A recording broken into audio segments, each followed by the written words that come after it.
BC politics, DRIPA, and David Eby's biggest test yet. Let's stop pretending this is just a legal technicality. I'm Ken McLean, and today we're going to speak about the fight over DRIPA that has become one of the clearest political stress tests of David Eby's premiership, because it cuts right through the middle of what voters ask about every government. Do you know what you stand for? And when pressure hits, do you hold the line or fold?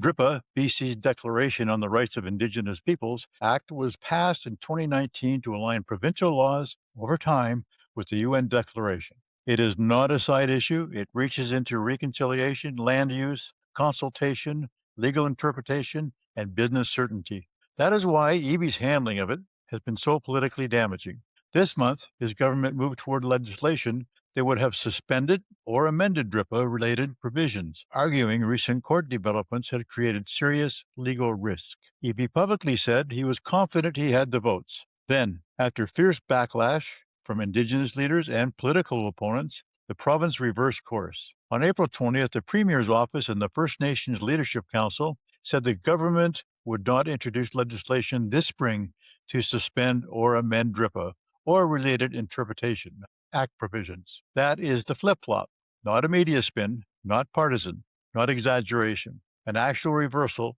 on a major constitutional and political file. Why does that matter so much? Because Eby managed to make himself look vulnerable from both sides at once. To voters worried about property rights, resource development, project approvals, and investment certainty, he now looks indecisive. He signaled urgent legal change, built political heat, and then backed away. Too many progressive voters and Indigenous rights supporters, he looks unreliable because he appeared ready to weaken a law his own government had long treated as a centerpiece of reconciliation. That is the political damage. He did not just anger opponents, he shook confidence among people who were supposed to trust him. And that takes us to the parties. The BC NDP still wants to be seen as the party of managed progress, activist government, public services, housing intervention, affordability supports, climate action, and reconciliation through law and policy.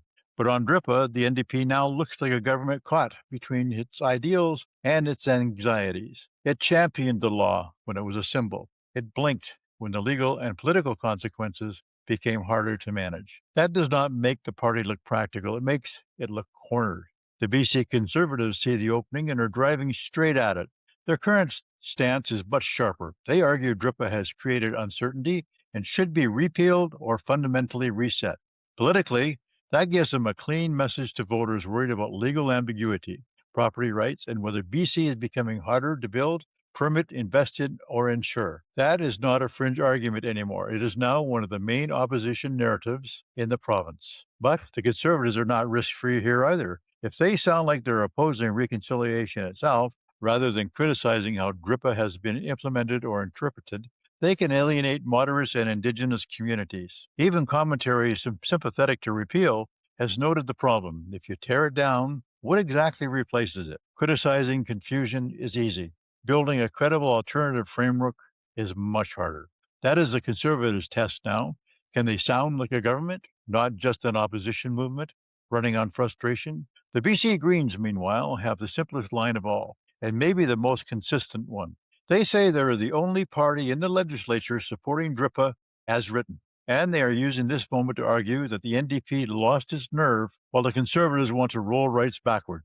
Whether or not that wins them government is another matter. But on this file, they have clarity, and clarity is powerful when the bigger parties are wobbling. So let's draw the contrasts clearly. The NDP says government should manage competing interests and push gradual progress. But on DRIPA, it now looks confused and politically defensive.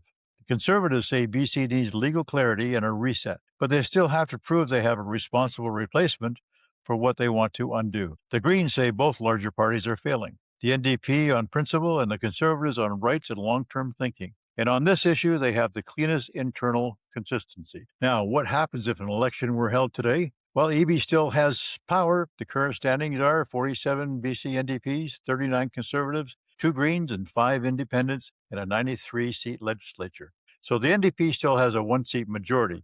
That means this is not a government collapsing tomorrow morning. But politically, the warning lights are on.